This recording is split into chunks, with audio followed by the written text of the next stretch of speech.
오늘 함께 나누실 하나님의 말씀은 구약성경 예레미야서 25장 3절부터 4절의 말씀입니다. 유다의 왕 아몬의 아들 요시야 왕 13째 해부터 오늘까지 23년 동안 여호와의 말씀이 내게 임하기로 내가 너희에게 꾸준히 일렀으나 너희가 순종하지 아니하였느니라. 그러므로 여호와께서 그의 모든 종 선지자를 너희에게 끊임없이 보내셨으나 너희가 순종하지 아니하였으며 귀를 기울여 듣지도 아니하였도다. 아멘.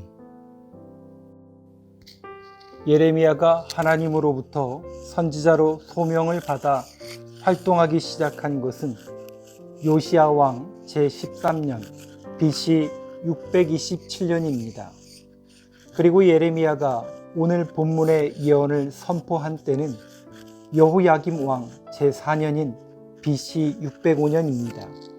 따라서 현 시점을 기준으로 23년이 경과하였습니다. 예레미야는 하나님의 말씀이 자기에게 임하는 순간부터 지금까지 단 한순간도 하나님의 말씀을 전하는 일을 중단하지 않았습니다. 그는 때로 백성들이 자기의 말을 듣지 아니하므로 말씀을 전하지 않으려고 하면 마음이 불붙는 것 같아서 견디지 못하고 다시금 말씀을 전하였습니다. 그리고 그가 받아 전하는 하나님의 메시지는 타락한 유다 백성들을 향하여 회개를 촉구하는 것이었습니다. 즉 예레미야는 무려 23년간이나 유대의 회개를 촉구하는 메시지를 선포한 것입니다. 이는 달리 말하면 하나님께서 타락한 유다에 대한 심판을 23년간이나 유보하셨다는 말이 됩니다. 그런데 4절 말씀을 보면 하나님께서는 예레미야만 보내어 유다의 회개를 촉구하신 것이 아니었습니다. 예레미야가 23년이란 긴 세월 동안 회개를 촉구한 것뿐만 아니라 하나님께서는 예레미야 이전에도 이사야나 미가 등의 선지자를 보내어 유다의 회개를 촉구하셨고 그들 이후에는 예레미야와 하박국 등의 선지자를 보내어 회개를 촉구하셨습니다. 그러므로 하나님께서 선지자들을 보내어 유다의 회개를 촉구하신 것은 이루 헤아릴 수 없이 오랜 기간 동안 계속되었다고 할 수 있습니다. 그런데도 유다 백성들은 마음을 강팍하게 하고 회개하기를 거부한 것입니다. 이에 하나님께서도 더 이상 그들에 대하여 참지 아니하시고 바벨론을 통하여 그들을 심판하실 것임을 본장에서 선언하시기에 이른 것입니다. 그렇습니다. 유다를 멸한다는 하나님의 심판 선고는 어느 날 갑자기 내려진 것이 아니었습니다. 하나님께서는 유다 백성들에게 회개를 할 수 있는 충분한 기회를 주신 것입니다.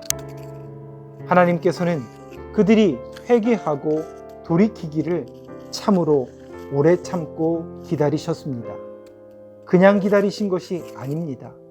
선지자들을 부지런히 보내어 말씀으로 그들을 책망하시고 회개를 촉구하시며 기다리신 것입니다. 그러므로 그들은 하나님의 말씀이 없어서 회개하지 못하였다고 핑계할 수도 없는 입장이었습니다. 그들은 하나님의 심판을 받아 멸망해도 아무런 불평이나 원망도 할 수 없는 입장이었습니다. 그런데 하나님의 모든 심판은 이와 같이 항상 죄인들에게 충분한 회개의 기회를 주신 후에 단행됩니다. 성경을 보면 하나님께서 죄악이 관영한 세상을 홍수로 멸하시기에 앞서 120년간 회개의 기회를 주셨고, 그리스도를 십자가에 못 박아 죽인 예루살렘에 40여 년 동안 회개를 기회를 주신 사실을 우리는 성경을 통해 알 수 있습니다.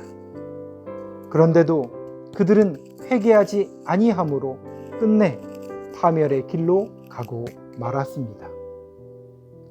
우리는 이러한 사실을 통하여 죄인들이 망하는 것은 하나님께서 냉혹한 분이어서 혹은 그들에게 회개의 기회가 없어서가 아니라 그들이 완고하여 하나님께서 주신 자비롭고 풍성한 회개의 기회를 업신여기고 이를 내팽개쳤기 때문이라는 사실을 깨달을 수 있습니다. 그렇습니다. 하나님께서는 죄인들을 구원하시고자 충분한 회개의 기회를 주시건만 그들은 하나님께서 주시는 회개의 기회를 차버림으로 파멸에 이르는 것입니다. 사랑하는 성도 여러분, 우리는 이와 같은 죄인들의 자리, 또 어리석고 패역한 자리에 서서는 안 됩니다. 한시라도 우리는 마음이 강팍하여 회개의 기회조차 멸시하는 자리에 서서는 절대로 안 됩니다. 그리고 아직 죄의 자리에서 떠날 줄 모르며 완고하고도 어리석게 회개의 기회를 멸시하는 자들에게 하나님의 의의 심판을 전하여야 하겠습니다. 그리하여 그들 중 구원 얻을 자를 은혜의 하나님 앞으로 이끄는 복된 삶을 살아야 하겠습니다. 기도하겠습니다.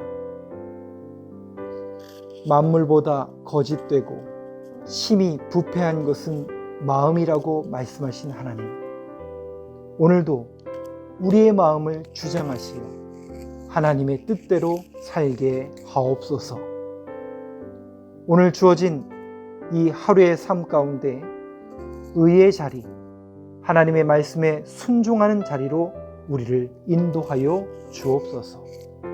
언제나 우리를 의의 자리로 인도하시는 우리 구주 예수 그리스도의 이름으로 기도합니다. 아멘.